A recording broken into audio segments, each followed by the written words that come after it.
Okay okay okay okay. Chinnappa Reddy గారు ఏంటండి జగన్మోహన్ రెడ్డి గారు లేకపోతే మీ మంత్రులు, మాజీ మంత్రులు వీళ్ళందరూ టీడీపీ కంట జనసేన, పవన్ కళ్యాణ్ని గతంలోనే టార్గెట్ చేశారు. ఇప్పుడు అదే పరిస్థితి. ఏంటి మీ టార్గెట్ ఏంటి? సార్ నమస్కారం ప్యానల్ సభ్యులకు అలాగే 99 వీక్షకులందరూ కూడా నమస్కారం sir. Sir YSR Congress party, Telugu Desam, Janasena అన్ని కూడా రాజకీయ పార్టీలే సార్. జనసేన ఏమి ఆ బైరా సినిమా చేసుకునేటటువంటి రాజకీయ పార్టీ కాదు. ఆయన కూడా రాజకీయ పార్టీలో ఉన్నారు కాబట్టి మీరు ఎక్కడో సిగ్నల్లో ఆగాలి చిన్నప్పరెడ్డి గారు. మీరు అలా జర్నీలో చేస్తే మొత్తం డిబేట్ డిస్టర్బ్ అవుతుంది. అందరికీ సమాధానం మీరు చెప్పాల్సిన అవసరం ఉంది. ఆపాం సార్. సరే ఓకే, మీరు లైటింగ్ అది చూసుకోండి, చెప్పండి. ఓకే ఓకే బాగా ఉంది. వైఎస్ఆర్ కాంగ్రెస్ పార్టీతో పాటు అన్ని రాజకీయ పార్టీలతో పాటు వారు మాట్లాడుతుంటారు, మేము మాట్లాడతాము, మేమేం వాస్తవాలు చెబుతూ ఉంటారు. వాళ్ళు లేనిపోని అన్ని కూడా వైఎస్ఆర్ కాంగ్రెస్ పార్టీ మీద వేస్తారు. ఇప్పుడు జరుగుతుంది సార్, వైఎస్ఆర్ కాంగ్రెస్ పార్టీకి సంబంధించినటువంటి ఒక జెడ్పీటీసీ అకాల మరణం చెందారు. దానికి సంబంధించినటువంటి ఉప ఎన్నిక జరుగుతూ ఉన్నటువంటి పరిస్థితి.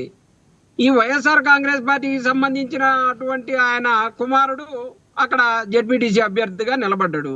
ఇవాళ కావాలని వైఎస్ఆర్ కాంగ్రెస్ పార్టీని ఓడించాలి, జగన్మోహన్ రెడ్డి గారిని ఆయన ఇలాకాలనే ఓడించామని చెప్పేసి సునకానందం పొందడం కోసం మాత్రమే ఇవాళ 500 కోట్లు కాదు సార్, చంద్రబాబు నాయుడు గారు, లోకేష్ బాబు గారు, వీళ్ళంతా పవన్ కళ్యాణ్ గారు సంపాదించినవన్నీ కూడా ఇవాళ మీరు 500 కోట్ల టార్గెట్ వాళ్ళు కాదు, మీరు 500 కోట్లు ఖర్చు పెడతారని జరుగుతుంది ప్రచారం.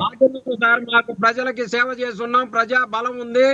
వైఎస్ఆర్ కాంగ్రెస్ పార్టీ నాయకుడు చనిపోతే జరిగేటటువంటి ఎలక్షన్ సార్ అది. మాకు రూపాయలు డబ్బులు పెట్టాల్సినటువంటి అవసరం లేదు. తెలుగుదేశం పార్టీకి సంబంధించిన వాళ్ళు డబ్బులు పెట్టేటటువంటి చరిత్ర కానీ చంద్రబాబు నాయుడు గారితో స్వాగతం పలికినటువంటిది.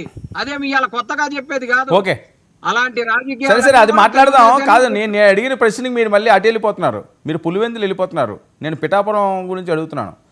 పవన్ కళ్యాణ్ గారిని మీ ఎమ్మెల్సీ గారు మాట్లాడిన మాటలు ఇప్పుడు సందర్భం లేదు, ఏమీ లేదు, ఎందుకు ఆ రకంగా మాట్లాడడం, మళ్ళీ వాళ్ళతో తిట్టించుకోవడం?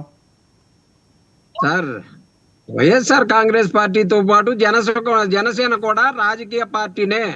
బాలకోటయ్య గారిని తిట్టట్లేదే, ఎందుకు తిట్టట్లేదు? బాలకోటయ్య గారు రాజకీయాలకు సంబంధం లేనటువంటి అనలిస్ట్ గా వస్తున్నారు. కానీ రాజకీయాల్లో దూరారనుకోండి, ఈ టీవీలోనే మళ్ళీ మేము కూడా మాట్లాడతాం.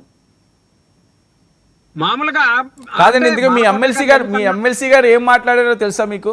పవన్ కళ్యాణ్ గారిని సార్ విన్నారా? కళ్యాణ్ గారిని కాదండి, మీకు తెలుసా తెలీదా చెప్పండి ఫస్ట్.